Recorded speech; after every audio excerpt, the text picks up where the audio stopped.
Bienvenido a la emisora de Rey de los Reyes. Aquí estamos en el estado de Pennsylvania, en el pueblo de Allentown. Mis hermanos, les pido a todos ustedes, y los que no son hermanos, que por favor rodíllense y pídanle a Dios perdón y arrepiéntense de sus pecados. Tenemos que buscar más del Señor. Necesitamos toda la ayuda que podemos recibir de parte de Dios. Él es el único que sana y restaura. Lo necesitamos más que nunca porque los médicos necesitan ayuda también y las nurses y todo lo que están ayudando. Debemos arrodillarnos y orar y pedirle al Señor que nos ayude en conseguir la solución de ese virus para que la gente se sane y puedan recuperarse. Pídelo en el nombre de Jesús. Y el título de hoy se llama Las 7 copas de la ira de Dios. Y oí una gran voz desde el cielo, que les decía a los 7 ángeles, id a derramar sobre la tierra las 7 copas de la ira de Dios. El primer ángel fue a derramar su copa sobre la tierra, y se produjo una epidemia de úlceras malignas y purulentes en las personas que tenían la señal de la bestia y adoraban su imagen. El segundo derramó de su copa sobre el mar, y se convirtió en sangre, como la de un muerto, y murieron todos los animales del mar. El tercero derramó su copa sobre los ríos y las 5 fuentes de agua, y se convirtieron en sangre. Y oí decir al ángel del agua, tú eres justo, el que eres y el que es, que eras, oh santo, porque has hecho este juicio, porque derramaron la sangre de los consagrados a Dios y de los profetas. Tú les has dado a beber sangre. Se lo merecían. Y oí decir al altar, sí, oh Señor, todopoderoso, verdadero y justo son tus juicios. El cuarto derramó su copa sobre el sol, y se le dio poder para abrazar a las personas con su fuego. Y la gente se quemaban tremendamente y blasfaman el nombre de Dios, que tenía autoridad sobre las plagas, pero no se arrepentían para darle gloria a Dios. El quinto derramó su copa sobre el trono de la bestia, y las tinieblas envolvieron su reino. Y la gente se mordía la lengua de angustia, y blasfemaban al Dios del cielo a causa del dolor de sus heridas, pero no se arrepintieron de sus obras. El sexto derramó su copa sobre el gran río Eufrates, y se sacaron sus aguas para que estuviera preparado el camino para los reyes del oriente. Y vi 3 espíritus inmundos, como sapos, salir de la boca del dragón, y de la boca de la bestia, y de la boca del falso profeta, que son espíritus demoníacos, que obran milagros, que se dirigen a los reyes de todo el mundo, habitando para reunirlos para guerra, el gran día de Dios, el Todopoderoso. He aquí vengo como ladrón. Buenaventurado el que esté despierto, y guarde sus vestiduras para no andar desnudo, y que se exponga sus vergüenzas ante los demás. Y los reunieron en un lugar que se llamaba en hebreo Al-Magedón. El séptimo derramó su copa en el aire, y salió una gran voz del templo, del trono, diciendo, estás hecho. Y se pudieron descargar de relámpagos y voces y ruidos de truenos y un terremoto como no lo había habido. Igual desde que la tierra está habitada tan grande fue el terremoto. Y la gran ciudad se dividió en 3 partes. Y las ciudades de las naciones se colapsaron, y la gran Babilonia fue recordada en la presencia de Dios para darle la copa de vino del ardor de su ira. Desaparecieron todas las islas y no quedó ningún monte. Grandes piedras de granizo que pasaban cada una más de 30 kilos cayeron del cielo sobre las personas que blasfemaban contra Dios por la plaga de granizo, que era extraordinariamente grande. Aquí tenemos las últimas plagas terribles. Tienen una cierta relación con las 10 plagas de Egipto y con los terrores que siguieron al toque de las 7 trompetas de Apocalipsis, capítulo 8 hasta el 11. Vale la pena colocar las 3 listas para ver sus semejanzas. Primero pongamos las 10 plagas de Egipto, cuando Moisés se enfrentó a Faraón con la ira de Dios.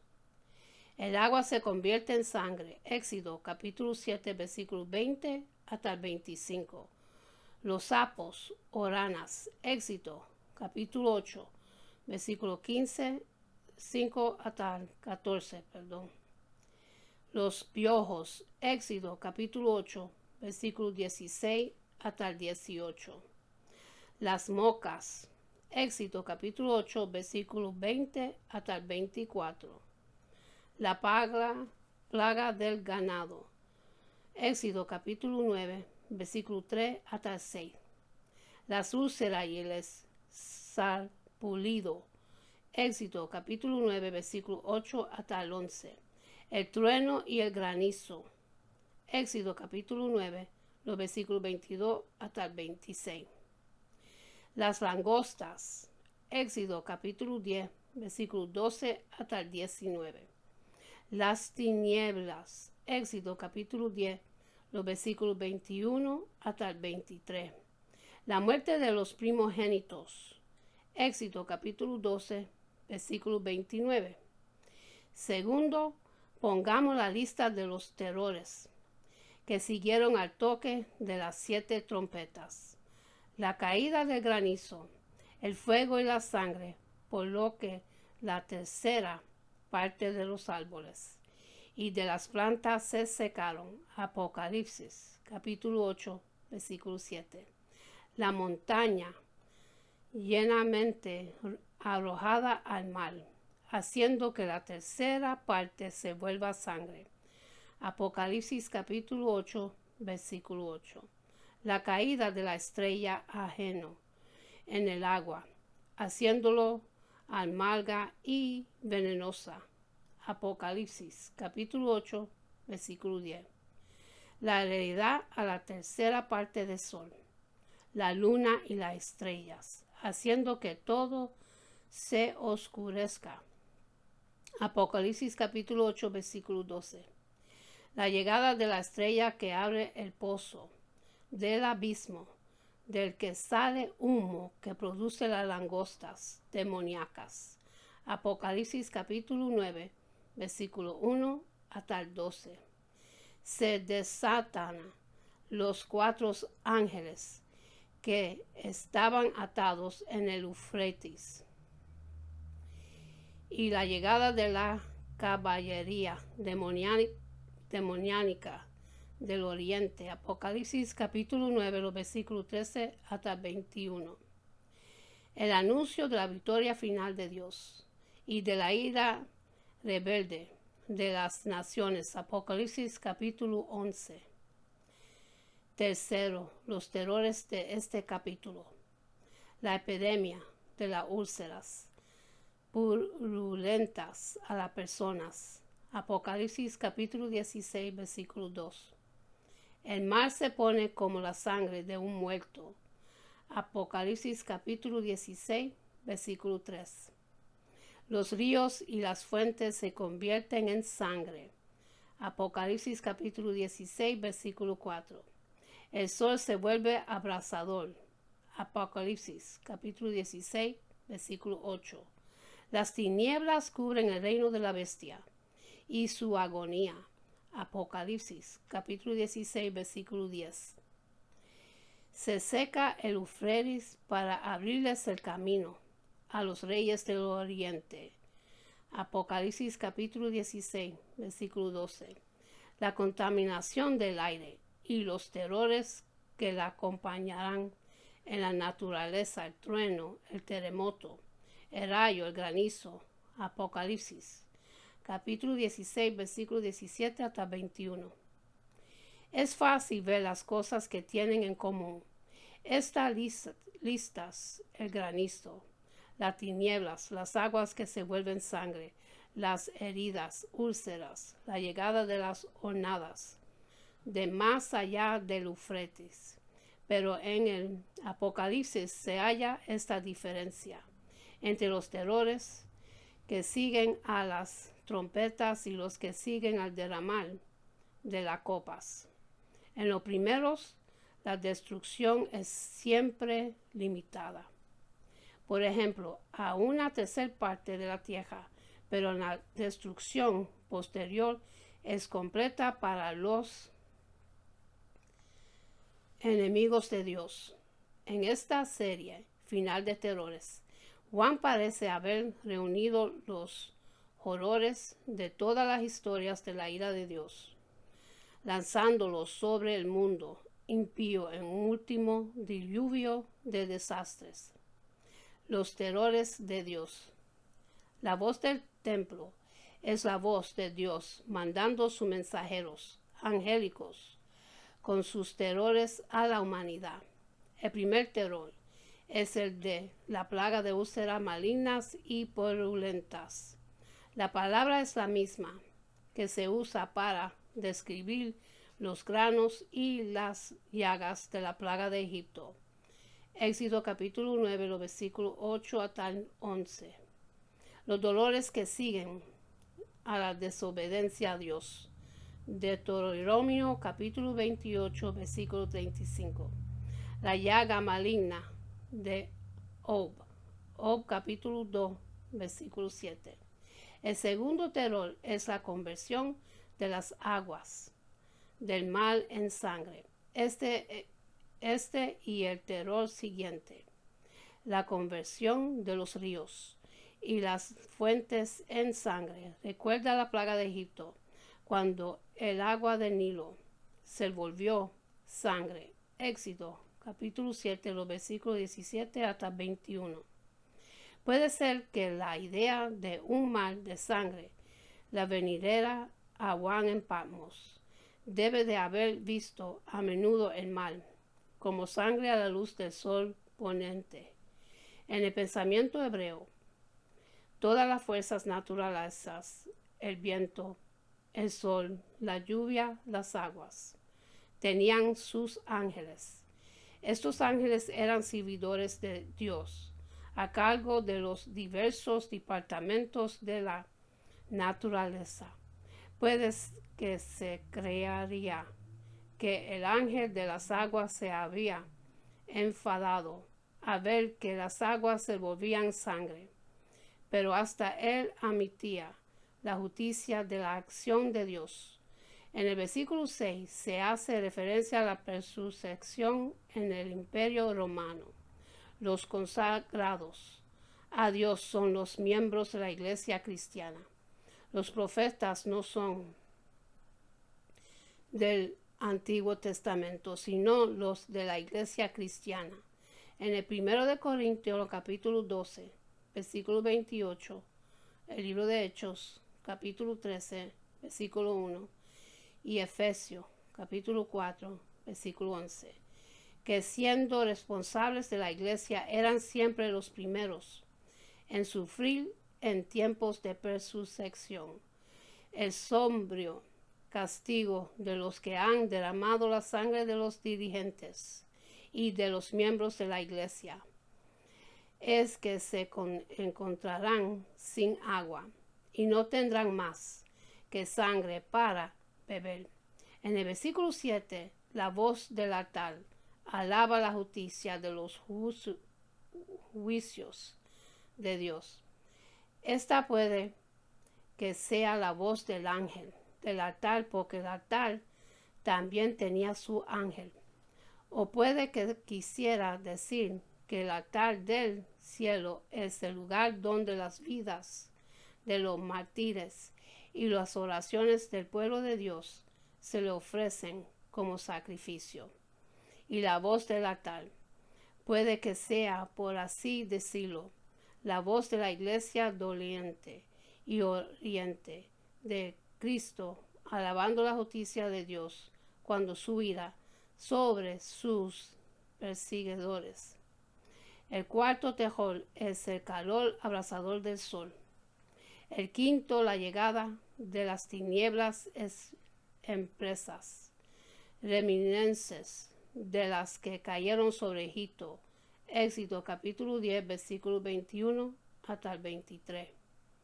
En los versículos 9, 11 y 21 tenemos una especie de refrán que coge por todo el capítulo.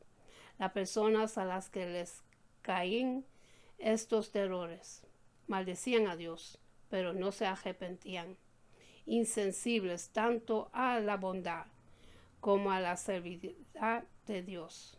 Romanos capítulo 11, versículo 22. Es el retrato de las personas que no tenían la menor duda de la existencia de Dios y hasta veían su mano en los acontecimientos, pero seguían yendo por sus propios caminos. Estamos obligados a preguntarnos si somos nosotros diferentes. No dudemos de la existencia de Dios.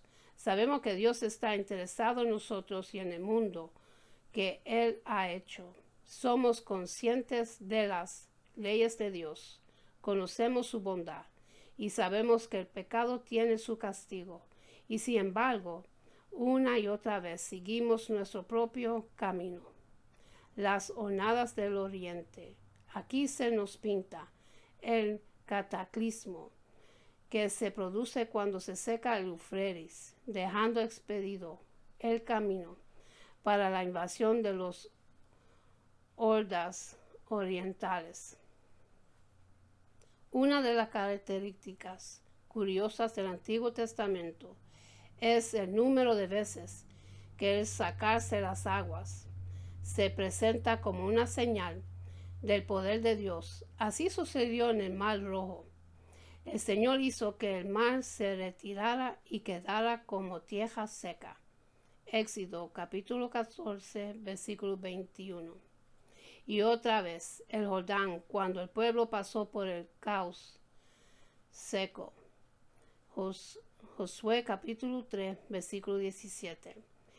En Isaías, la acción poderosa de Dios es que permitió que su pueblo pasaría por el mar de Egipto con el calzado seco. Isaías capítulo 11, versículo 15. La amenaza de la vergüenza de Dios en Jeremías es: sacaré su mal y haré que sus frentes queden secas. Jeremías capítulo 51 hasta 36. Él herería el mal, las ondas, y se secarán todas las profundidades del río. Zacarías capítulo 10, versículo 11. Bien, puede ser que Juan esté aquí recordando incidentes históricos famosos. Heródoto nos dice en capítulo 1, versículo 191, que cuando el persa sirio captó Babilonia, lo consiguió sacando el Éufrates. El río pasa por el centro de Babilonia. Cuando Ciro llegó a ella, sus defensas eran tan fuertes que su captura parecía imposible. Ciro trazó un plan brillante. Dejó una sección de su ejército en Babilonia y se llevó otro río arriba. Inmediatamente una manzana magnífica de ingeniería desvió temporalmente el curso del río a un lago, y al bajar al nivel del río, su causa llegó a ser una carretera seca que conducía a una brecha en la defensa por la que los persas pudieron entrar a tomar la ciudad. Juan estaba usando una ilustración que estaba grabada en la memoria de todos los que de su generación. El mayor enemigo de Roma, la única nación que no pudo sojuzgarse, eran los partos que vivían más allá del Éufrates. Tenían una caballería que era la fuerza bélica más temida del mundo. El que la caballería parta llegará arrastrándolo todo desde el otro lado del Éufrates. Era algo que inundaba de terror al más valeroso además. Como ya hemos visto, era aparte a donde se decía que se había retirado Nerón y era de Parta, de donde se temía que volvería. Niro Reduvistes, en otras palabras, era del otro lado del Éufrates, de donde se esperaba la invasión del anticristo. Los espíritus inmundos como sapos. Estos 4 versículos están llenos de problemas que hay que resolver si se quiere llegar a enterarlos razonablemente.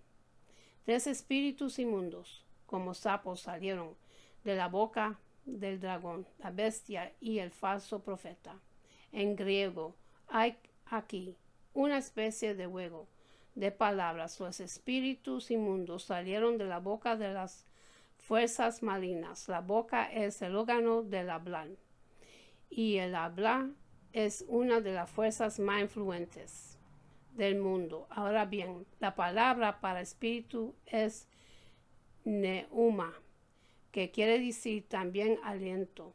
Por tanto, decir que un espíritu malo salió de la boca de una persona era lo mismo que decir que le salió de la boca un mal aliento. Como dice H.B. Suete, el dragón, la bestia y el falso profeta alentaban malas influencias. Se dice que los espíritus inmundos eran como sapos o ranas. Las ranas recordaban las plagas. Una de las plagas de Egipto fue de las ranas. Éxodo capítulo 8, versículos 5 hasta el 11. Envió entre ellos ranas que los destruían. Salmos capítulo 78, versículo 45. Su tierra produjo ranas hasta en las cámaras de sus reyes. Libro de Salmos 105, versículo 30. Las ranas y los sapos son animales inmundos, aunque no se mencionan por nombre. Se incluyen por definición en la lista de las cosas inmundas del agua y del mar, que empieza en Levítico capítulo 11, versículo 10. Representa una influencia inmunda. Las ranas son famosas por su constante molesto corporal. Lo llamaban Aristófanes. La rana, decía a Agustín, es el más lucaz de los vanidosos. Homilia sobre el Salmo 77, versículo 27. El coral de la rana se consideraba universalmente como un símbolo de hablar sin sentido. En el zoroastrismo, la religión de los persas, las ranas son las transmisadoras de plagas y las agentes de Ahriman, el dios de las tinieblas, en su lucha contra Hormuzd, el dios de la luz. Es bastante probable que Juan conociera estos detalles de la mitología persia. Así que decir que las ranas salieron de la boca del dragón, la bestia y el falso profeta, es decir que sus palabras eran como plagas, inmundanas, vanidades vacías y aliadas del poder de las tinieblas, el falso profeta. El siguiente problema es el de la identificación del falso profeta. El dragón se identifica con Satanás, capítulo 12, versículo 3 y 9. La bestia con el imperio romano y con su culto al emperador, que ya aparecido en capítulo 13, versículo 1, pero esta es la primera vez que aparece en escena el falso profeta. Como no consideraba necesario presentarle, podemos asumir que Juan cree que el lector ya tenía la clave de su identidad. El falso profeta era una figura que el pueblo de Dios estaba advirtiendo de que se presentaría tanto en el Antiguo como en el Nuevo Testamento. En el Antiguo Testamento se les prohíba a los fieles escuchar al falso profeta, aunque produjera señales impresionantes, y se establecía que su castigo era la pena de muerte. Libro del Deuteronomio, capítulo 13, versículo 1 hasta el 5. Era una de las obligaciones del Sanhedrin el juzgar al falso profeta y condenarle a muerte. A la iglesia cristiana se le advirtió que se erigían falsos cristos y profetas para seducir a los cristianos.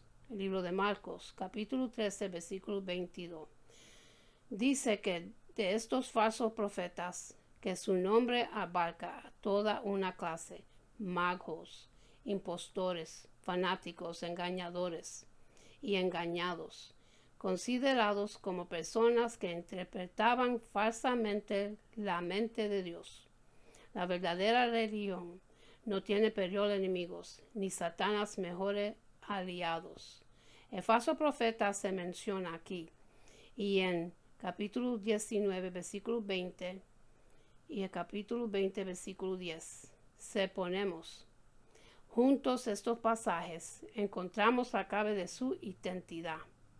Capítulo 19, versículo 20 nos dice que al final fue capturado el falso profeta al mismo tiempo que la bestia, y se le describe como una persona que realizó milagros delante de la bestia y engañó a todos los que tenían la señal de la bestia y adoraban su imagen.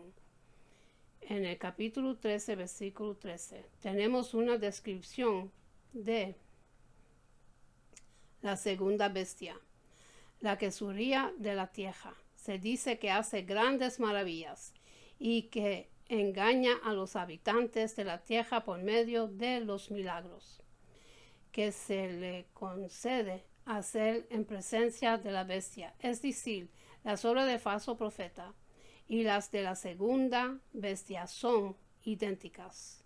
Así es que el falso profeta y la bestia de la tierra son uno mismo. Ya hemos visto que esa bestia se ha de identificar con la organización provincial para obligar al culto al emperador. Así pues, el falso profeta presenta la organización que trata de imponer a los cristianos el culto al emperador, apartándolos de la obediencia a Cristo.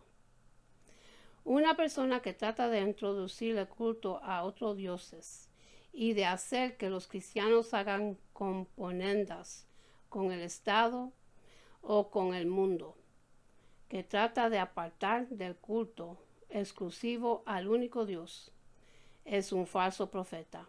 Armagedón. Todavía nos queda otro problema por resolver en este pasaje. Los espíritus malos salieron a inquietar a todos los reyes de toda la tierra para llevarlos a la batalla. La idea de un conflicto final entre Dios y las fuerzas del mal es muy antigua. La encontramos en el libro de Salmos, capítulo 2, versículo 2. Se levantaron los reyes de la tierra y conspiraban los príncipes contra el Señor y contra su ungido. Esta batalla había de librarse de un lugar que la versión Reina Valeria llama Armagedón y otras Armagedón. Hasta el nombre es incierto. Mardegón se puede relacionar con Medigo o Medigudo o Mediguido en la llanura de Esdrelón, que se encontraba en la gran calzada que iba de Egipto a Damasco. Desde los más remotos tiempos hasta la Primera Guerra Mundial de 1914 hasta 18, ha sido uno de los grandes campos de batalla del mundo. Esta fue la llanura en la que Barak y Débora derrotaron a Cesarea y su caballería. El libro de Jueces, capítulo 5, versículo 19 hasta 21, donde Ososias murió alcanzando por las flechas de Jedú. Segundo de Reyes, capítulo 9, versículo 27, donde el buey rey Oseas murió en una batalla con el faraón Necao. Segundo de Reyes, capítulo 23, versículo 29. Una tragedia que se grabó indeliblemente en la memoria de los judíos. El libro de Zacarías, capítulo 12, versículo 11. Era un campo de batalla, como dice H.B. Suete, familiar a los estudiantes de historia de Israel. Armagedón, guerra, decir la ciudad de Medigo, y Armagedón, la montaña de Medigo. La última forma es la más probable, aunque el llano parece más probable como campo de batalla que la montaña, pero hay otro dato que añadir a esto. Cuando Ezequiel estaba describiendo la última batalla con Gog y Magog, dijo que la victoria final sería en los montes de Israel. El libro de Ezequiel, capítulo 38, versículo 8 y el 21. Y capítulo 39, versículo 2, capítulo 4 y el 17. Bien, puede ser que Juan hablaría del monte de Megiddo para poner su historia de acuerdo con la antigua profecía. Con mucho el punto de vista más probable es que la palabra sea Armagedón y que se refería a la región cerca de Medigo en la llanura es de León, que fue tal vez el más célebre de todos los campos de batalla de la historia judía. Debemos mencionar otros dos puntos de vista acerca de esta extraña palabra. Gunkel creía que se remontaban a la antigua historia babilonia, de la batalla entre Marduk y el creador y Tiamat, el antiguo poder de caos, pero no es probable que Juan conociera esta historia. Otro punto de vista lo conecta con Isaías capítulo 14, versículo 13, donde se hace decir a Lucifer: sobre las estrellas de Dios levantará mi trono, y en el monte de la reunión me sentaré. Los babilonios creían que había una montaña llamada Arelú al norte del país, que como el Olimpio en Grecia era el lugar de los dioses. Lucifer iba a poner su trono entre los dioses. Se hace rugido que el monte de Medigo es esa montaña y que se hace referencia a la última batalla contra los dioses reunidos en su lugar de residencia, la naturaleza en guerra. La séptima copa fue derramada en el aire, del aire que respiraban todas las personas. Si el aire estaba contaminado, se estaba atacando la vida en su misma frente. La naturaleza se ponía en guerra con el hombre. Eso fue lo que sucedió. Hubo rayos y truenos y un terremoto. El siglo y él fue notable por sus terremotos. Pero Juan dice que aunque el mundo haya conocido muchos horrores de sacudidas de la tierra, el terremoto por venir los sobrepasará. La Gran Babilonia, es decir, Roma, se divide en tres partes. Roma había creído que podía hacer lo que quisiera impunamente, pero Ahora se recordaba su pecado y sus consecuencias. Venían de camino. Los molinos de Dios puede que mueran despacio, pero no hay manera de evitar las consecuencias del pecado. El terremoto sumergió las islas y arrastró las montañas. La última de las características terribles fue un granizo mortífero cuyas piedras pesaban 30 kilos. Aquí tenemos otro de los detalles recurrentes de las manifestaciones de la ira de Dios. Un granizo devastador de una de las plagas de Egipto. Éxodo capítulo 9, versículo 24. En la batalla con 5 de los reyes amoritas, en Bet Hornol, bajo Josué, cayó tal graniza sobre los enemigos de Israel, que murieron más que que por la espada. Josué capítulo 10 versículo 11. Isaías habla de la tempestad, de granizo y de la tormenta destructiva que Dios mandará en su juicio. Isaías capítulo 28 versículo 2. Ezequiel habla de Dios castigando a los hombres con pestilencia y sangre, y mandándoles una lluvia torrencial, y grandes piedras de granizo, fuego y azufre. El libro de Ezequiel, capítulo 38, versículo 22. El vaciar las 7 copas de ira sobre la tierra llega a su fin con el coro que ha resonado a lo largo de todo el capítulo. Las personas a las que se sucedieron estas cosas se mantuvieron insensibles a cualquier llamada del amor de Dios o de su ira. Dios ha dado a las personas la terrible responsabilidad de poder abrir o cerrar el corazón a su llamada. Los capítulos 17 y 18 nos relatan la caída de Babilonia. El capítulo 17 es uno de los más difíciles de Apocalipsis, es decir, de la Biblia.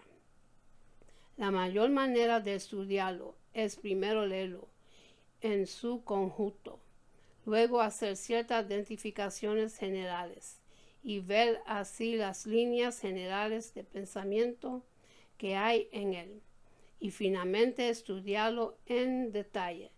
Esto supondrá una cierta medida de repetición, pero en una sección como esta la repetición es necesaria. Y con esto termino, mis hermanos.